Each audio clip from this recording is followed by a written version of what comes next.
사랑하는 여러분, 오늘 저희는 마태복음 15장을 살펴보고자 합니다. 지난 마태복음 14장을 통해서 세례 요한의 죽음과 떡 5개와 물고기 2마리로 성인 남자 5,000명을 먹이신 오병이어의 기적을 배웠습니다. 또한 예수님께서 무리를 걸으신 사건을 통해서 베드로가 무리를 걷는 기적과 이후 예수님께서 모든 병자들을 고치신 사건들을 배웠습니다. 오늘 저희는 마태복음 15장을 살펴봅니다. 예수님께서는 마태복음 15장 1절부터 9절을 통해서 바리새인과 서기관들의 전통이 하나님의 계명을 왜곡하고 있음을 지적하셨습니다. 이 지적은 외적인 종교적 전통보다 하나님의 계명을 따르는 것이 더 중요함을 강조하셨습니다. 이것은 하나님의 말씀이 우선 되어야 한다는 것을 분명히 가르쳐 주신 것입니다. 마태복음 15장 10절에서 20절에는 예수님께서 입으로 들어가는 것이 사람을 더럽히는 것이 아니라 입에서 나오는 것이 사람을 더럽힌다고 가르쳐 주셨습니다. 참된 정결함은 음식이나 외적인 규례가 아닌 마음에서 나오는 생각과 말과 행동이라고 가르쳐 주신 것입니다. 즉 진정한 정결은 마음가짐이라는 것을 가르쳐 주신 것입니다. 그렇기 때문에 악한 생각, 살인, 간음 등 마음에서 나오는 죄가 더 크다고 가르쳐 주셨습니다. 마태복음 15장 21절부터 28절에는 예수님께서 가나안 여인의 간절한 믿음을 보시고 그녀의 딸을 치유하신 사건이 기록되어 있습니다. 이것은 이방인에게도 확장되는 하나님의 은혜를 알려주고 계신 것입니다. 예수님의 사역이 이제 유대인뿐만 아니라 이방인들에게까지도 확장되었음을 알려주는 것입니다. 믿음은 자신의 가진 민족과 관계없이 하나님의 응답을 받게 되는 것입니다. 예수님은 가나안 여인의 믿음을 칭찬하시고 딸을 치유하셨습니다. 여자여 내 믿음이 크도다 내 소원대로 되리라 하시니 그때부터 그의 딸이 나으니라고 하신 것입니다. 즉 가나안 여인, 유대인뿐만 아니라 이방인들도 믿음이 있는 자 누구든지 하나님의 은혜와 구원을 받을 수 있음을 보여주는 사건이라고 할 수 있습니다. 마태복음 15장 29절부터 31절에는 예수님께서 갈릴리 호숫가에서 많은 병자들을 고쳐주셨음을 기록하고 있습니다. 또한 마태복음 15장 32절부터 39절에는 예수님께서 떡 7개와 작은 생선 2마리로 4,000명을 먹이시고 남은 조각이 7 광주리에 차게 되는 기적이 기록되어 있습니다. 지난 14장에서 5,000명을 먹이신 기적처럼 무리에게 명하사 땅에 앉게 하십니다. 떡 7개와 그 생선을 가지사 축사하시고 떼어 제자들에게 주시니 제자들이 무리에게 주었습니다. 예수님은 기적을 통해서 하나님의 능력과 공급하심을 확신하도록 가르쳐 주신 것입니다. 이 기적은 예수님께서 생명의 떡이심을 상징하는 것이라고 할 수 있습니다. 병자들을 치유하시고 4,000명을 먹이시는 기적을 통해서 예수님은 하나님의 공급과 자비를 체험하게 하셨습니다. 따라서 마태복음 15장은 예수님께서 기존의 외적인 전통과 율법의 한계를 지적하시고 참된 정결함, 믿음의 중요성, 그리고 하나님의 자비와 공급하심을 가르쳐 주신 장이라고 할 수 있습니다. 오늘 저희가 좀 더 자세히 살펴보고자 하는 본문은 마태복음 15장 7절부터 20절입니다. 오늘 말씀의 제목은 너희도 아직까지 깨달음이 없느냐입니다. 오늘 본문을 통해서 왜 예수님께서 제자들에게 이런 말씀을 하셨는지 살펴보므로 오늘을 사는 그리스도인들이 신앙의 삶에 있어서 어떻게 살아야 하는지에 대한 공급해 주시는 기적의 삶이 어떤 건지 함께 배우도록 하겠습니다. 마태복음 15장에 오늘 본문을 통해서 배우게 되는 첫 번째 메시지는 맹인이 맹인을 인도하면 둘이 다 구덩이에 빠지니라입니다. 마태복음 15장 1절에서 바리새인과 서기관들이 예루살렘으로부터 예수께 나아왔다고 기록되어 있습니다. 즉 본문에서 등장하는 바리새인과 서기관들은 예수님이 계신 갈릴리 지방에 있는 사람들이 아니라 예루살렘의 산헤드림 종교 회의로부터 갈릴리로 파견된 일종의 종교 조사단이라고 할 수 있습니다. 예수님의 병 고침과 가르침의 소문이 전국적으로 영향을 미치게 되었기 때문에 이를 조사하기 위해 파견된 사람들이라고 할 수 있습니다. 그러나 사실상 그들의 목적은 예수님의 소문에 대한 실체를 조사하기보다는 오히려 모함하기 위한 구실을 마련하고자 하는 의도로 파견되었다고 볼 수 있습니다. 즉 당시에 유대 교권주의자들과 예수님 사이에 심각한 갈등이 생기게 되고 예수님의 공생의 후반기로 가면서 이러한 갈등은 최고조에 이르게 됩니다. 따라서 이들의 파견은 예수님에 대한 예루살렘 교권주의자들의 위협과 박해가 사실상 모의되고 있다는 것을 의미하는 것입니다. 예수님께서는 유대인들이 서약의 한 형식으로 부모를 부양할 물질을 하나님께 바쳤다고 하여 부모에 대한 의무를 면제가 되는 규정을 지적하신 것입니다. 이것은 마가복음 7장 12절에서 언급된 히브리어 고르반입니다. 원래 하나님께 바쳐진 선물을 가리키는 말인데 이 봉헌의 맹세를 이기적인 목적으로 왜곡하여 일부만 성전에 헌납하고 나머지는 모두 자기의 유학 탐욕을 채우는 데 사용하고 또한 자신의 부모를 부양할 의무를 저버리는 사람들이 있었기 때문입니다. 그렇기 때문에 예수님은 외식하는 자라고 하시면서 이사야 선지자의 말인 이사야 29장 13절을 인용하셨습니다. 마태복음 15장 7절입니다. 외식하는 자들아 이사야가 너희에 관하여 잘 예언하였도다 일러스되. 외식하는 자들이란 위선자입니다. 헬라어로는 휘포크레테스입니다. 원래는 대답자란 뜻이며 이후 배우란 의미가 있습니다. 즉 자신의 본 모습과 겉모습이 다른 위선자라는 의미를 가지고 있습니다. 예수님께서 단호히 책망하신 것은 형식주의와 의식주의에 사로잡혀 있는 유대교의 외식과 위선이라고 할 수 있습니다. 15장 8절입니다. 이 백성이 입술로는 나를 공경하되 마음은 내게서 멀도다. 입술로는 나를 공경한다. 그러나 마음은 멀도다 라고 하십니다. 즉 마음은 이미 하나님을 완전히 떠나 있으면서도 입술로만 공경하는 척하는 이중적인 신앙 형태를 지적하신 말입니다.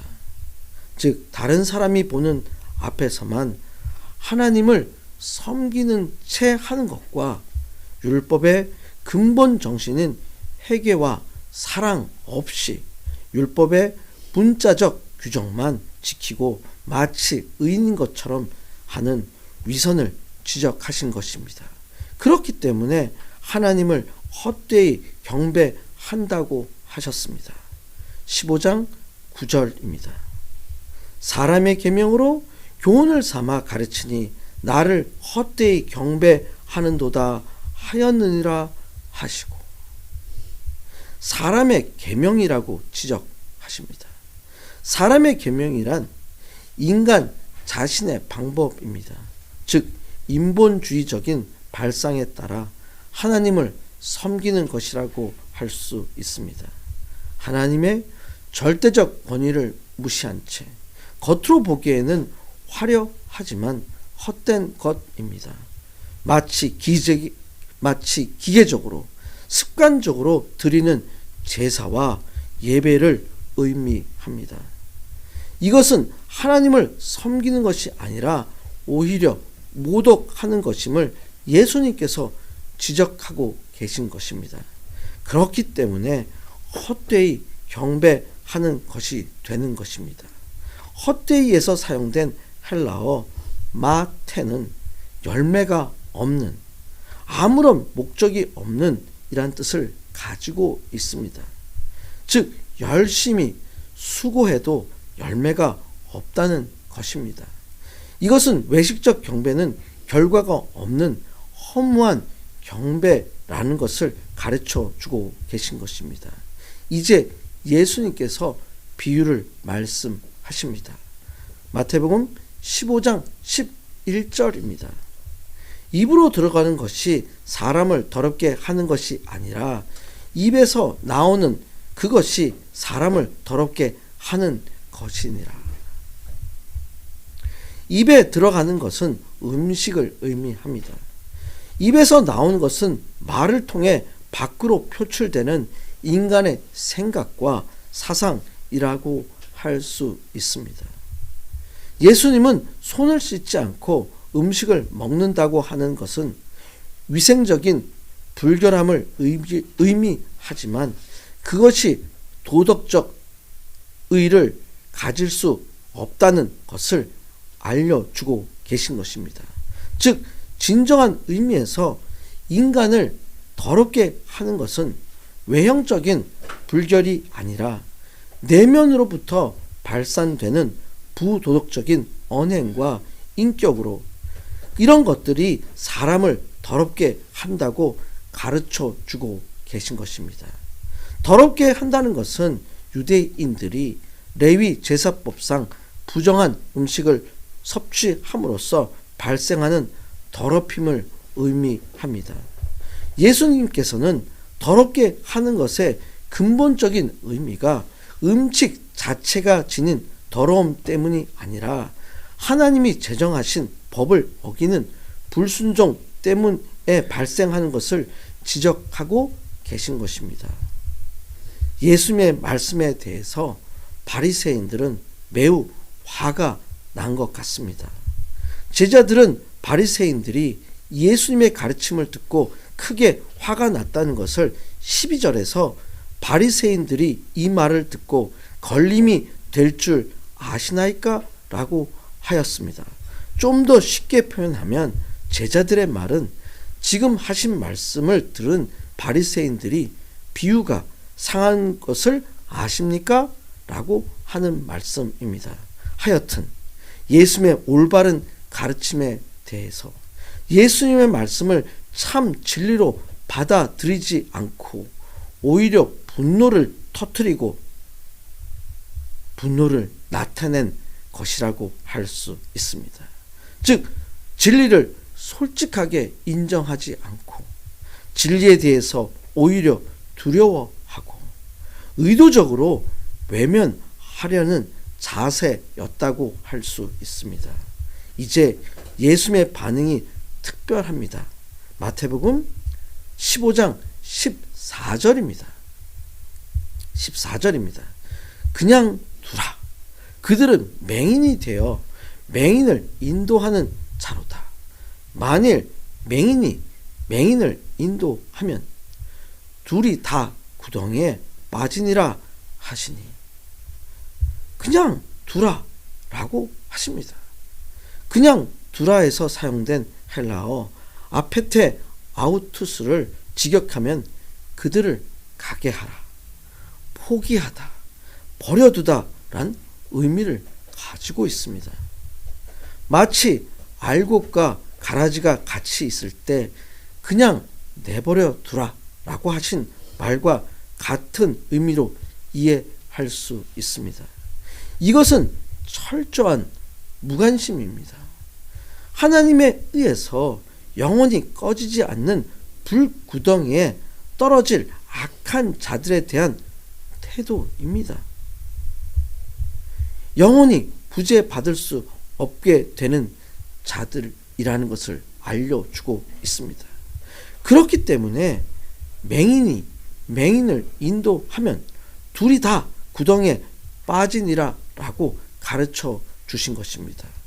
즉 진리를 분간하지 못하는 영적 소경인 바리새인과 서기관들은 율법의 문자와 그 정신을 분별하지 못하는 자들, 세상의 빛으로 오신 예수 그리스도를 참 메시아로 알지 못하는 자들, 그들의 두 눈은 멀쩡하게 뜨고 있지만 영적인 안목이 없는 영적인 맹인이라고 할 수 있습니다. 결국 거짓의 길과 파멸의 길로 가게 두라고 하시는 말씀입니다. 이것은 백성을 가르치는 교사, 지도자가 영적 안목이 없다면 자신들만 죽음의 길을 걸어갈 뿐 아니라 따르는 모든 자를 죽음의 길로 가게 한다는 것을 경고하고 계신 것입니다. 오직 영생으로 인도하는 예수님만을 믿고 전해야 한다는 것을 가르쳐 주신 것입니다. 사랑하는 여러분, 영적 눈을 뜨시길 축원드립니다. 맹인이 되지 않으시길 축원드립니다. 맹인이 되어 또 다른 맹인들을 인도하는 자가 되지 않으시길 축원드립니다. 영적 분별이 있으시길 축원드립니다. 오직 예수 그리스도, 오직 영생으로 인도하시는 그리스도만을 전하시는 한 분 한 분이 되시길 간절히 축원드립니다. 두 번째로 마태복음 15장 본문을 통해서 배우게 되는 메시지는 너희도 아직까지 깨달음이 없느냐입니다. 예수님의 가르치심이 좀 어려운 것 같습니다. 예수님의 제자들은 유대인들입니다. 그렇기 때문에 율법을 잘 알고 있다고 볼 수 있습니다. 그런데 예수님의 가르침은 좀 어려운 것 같습니다. 베드로가 예수님께 묻습니다. 마태복음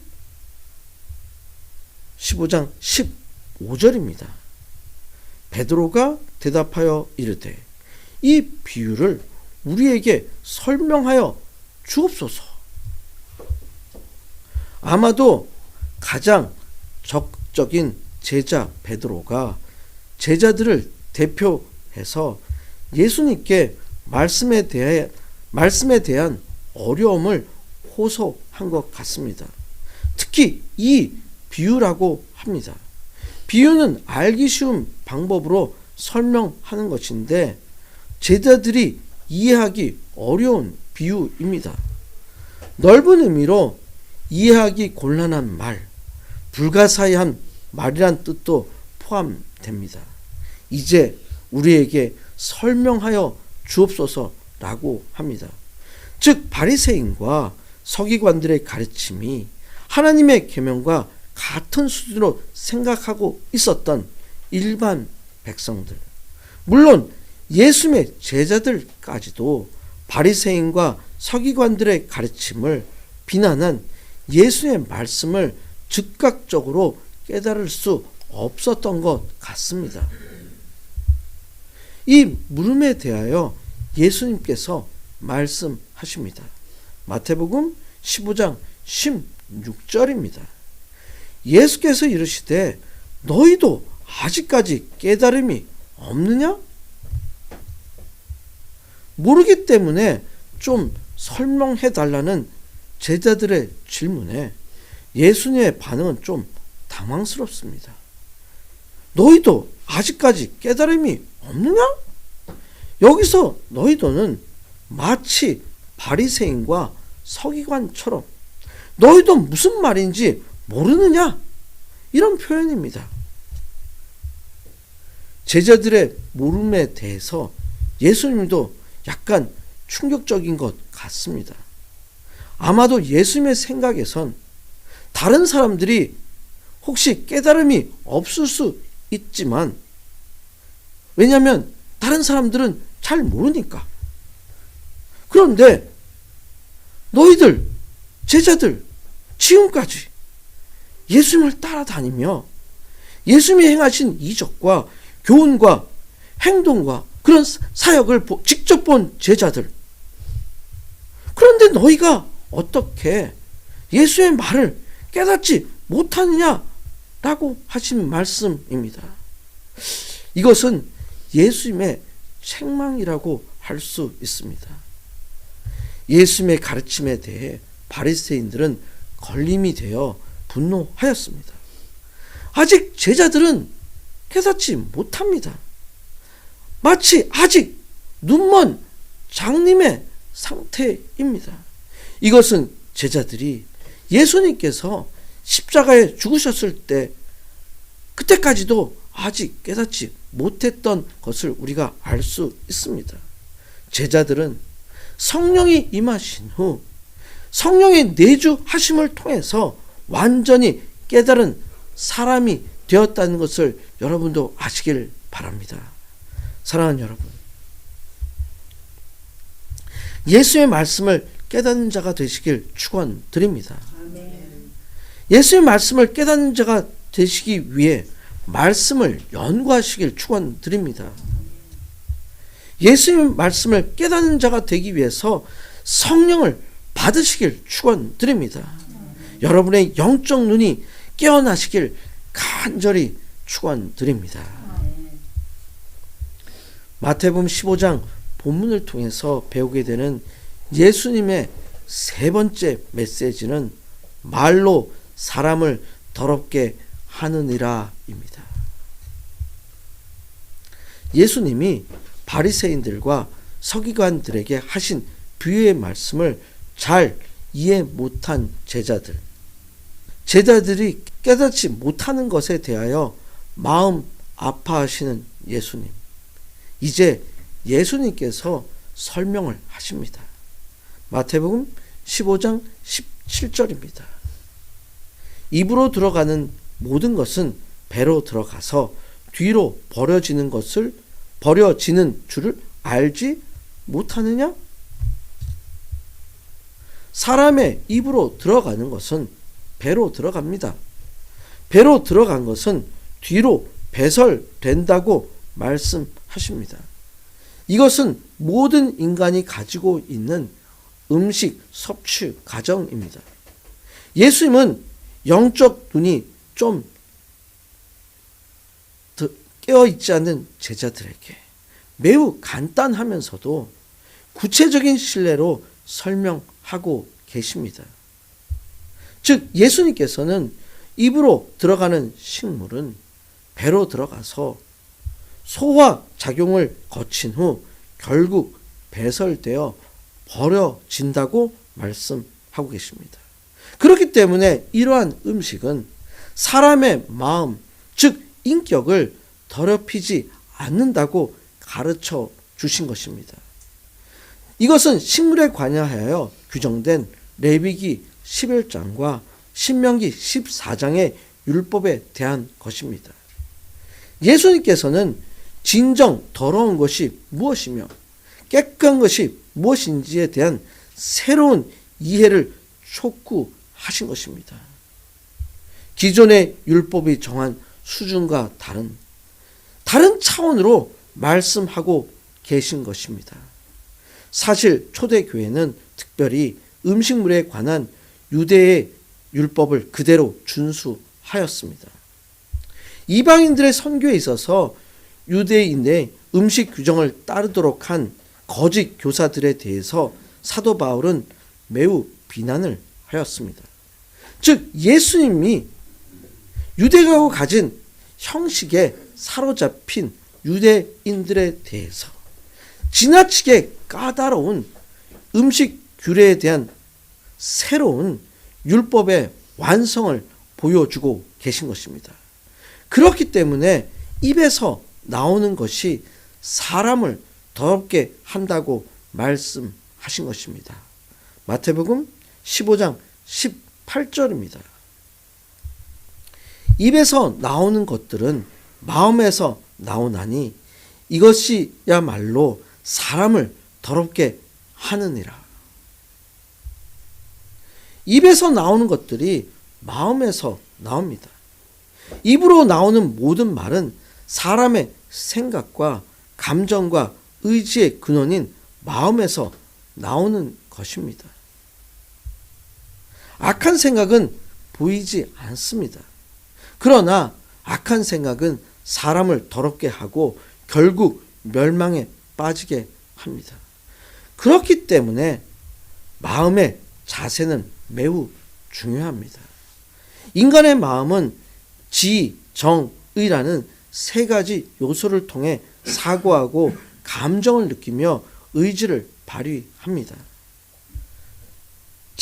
지는 지성, 인텔렉트라고 해서 인간이 사고하고 분석하며 지식을 습득하는 능력입니다. 그렇기 때문에 진리를 탐구하고 하나님을 아는 것도 지성을 통해서 가능합니다. 그렇기 때문에 잠언 1장 7절에서 여호와를 경외하는 것이 지식의 근본이라고 하셨습니다. 바른 지식은 하나님을 아는 것으로부터 시작됩니다. 정, 감정, 이모션입니다. 사랑, 기쁨, 슬픔, 분노 등 감정을 통해 인간은 관계를 맺고 소통을 합니다. 예수님께서 나사로의 죽음 앞에서 눈물을 흘리셨던 것처럼 하나님도 감정을 가지시며 인간도 감정을 통해 하나님과 교제할 수 있습니다. 또한 성령의 열매 중 하나인 사랑과 희락과 화평 역시 감정적인 요소를 포함하고 있습니다. 의지, will입니다. 인간은 자유의지를 가지고 선택하고 결단하는 존재입니다. 예수님께서도 겟세마네 동산에서 마태복음 26장 39절에 내 뜻대로 마옵시고 아버지의 뜻대로 하옵소서라고 기도하셨습니다. 이것은 신앙의 의지적인 결단을 요구하는 것입니다. 사도 바울은 선을 행하고자 하는 의지는 내게 있으나 라고 로마서 7장 18절에서 고백하였습니다.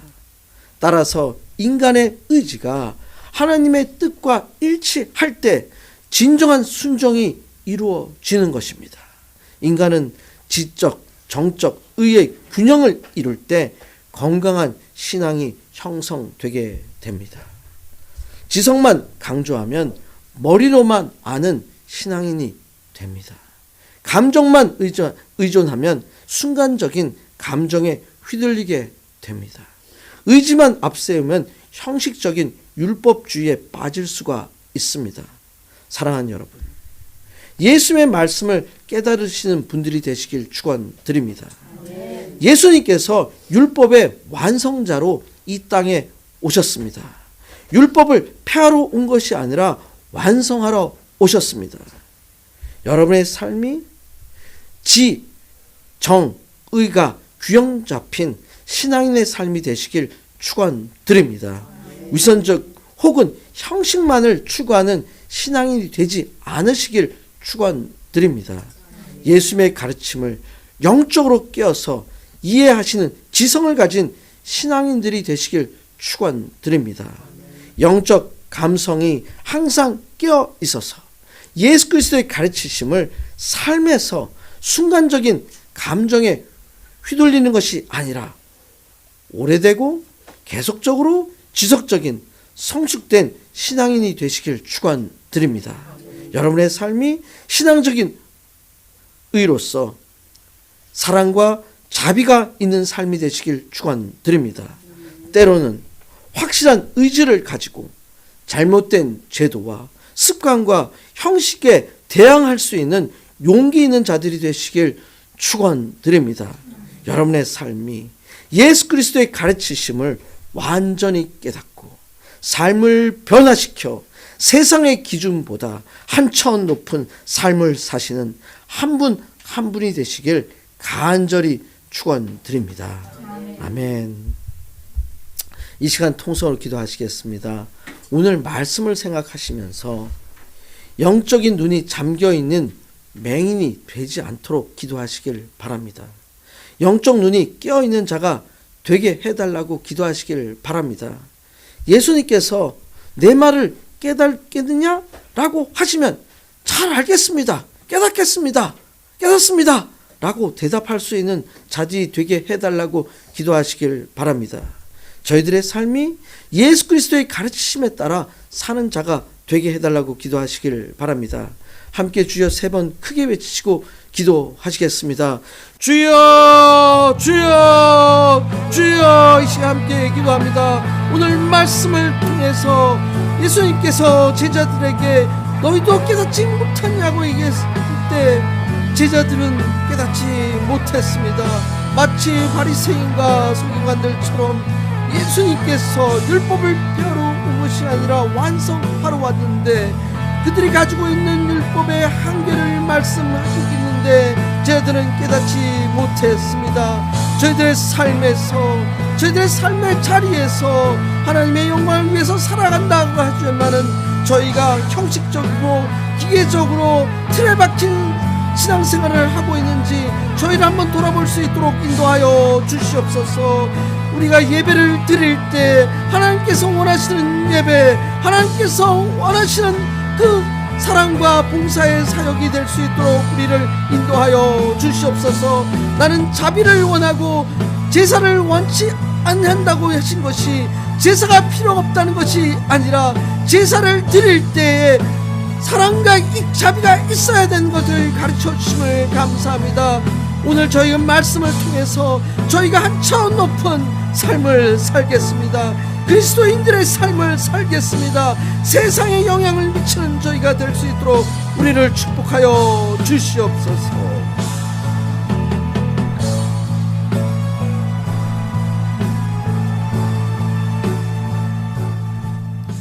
하나님 아버지, 오늘 말씀을 통해서 그리스도인의 삶이 어떻게 살아야 하는지 알게 하심을 감사드립니다.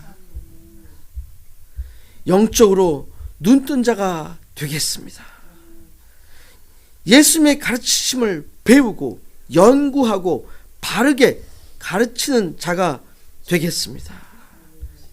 저희들의 신앙생활이 예수님의 가르침을 따라 사는 지성을 가진 신앙인이 되겠습니다. 저희가 영적 감성이 항상 깨어 있어서 성숙된 신앙의 삶을 살아가게 해 주시길 간구합니다. 저희들의 삶에 사랑과 자비가 있는 삶이 되기를 간구합니다. 신앙의 용기와 의지를 가진 자로 이 세상을 살아가도록 우리를 축복하여 주시길 간구합니다. 저희가 살아야 할 방법과 길을 가르쳐 주시는 예수 그리스도의 이름으로 간절히 기도드렸습니다. 아멘.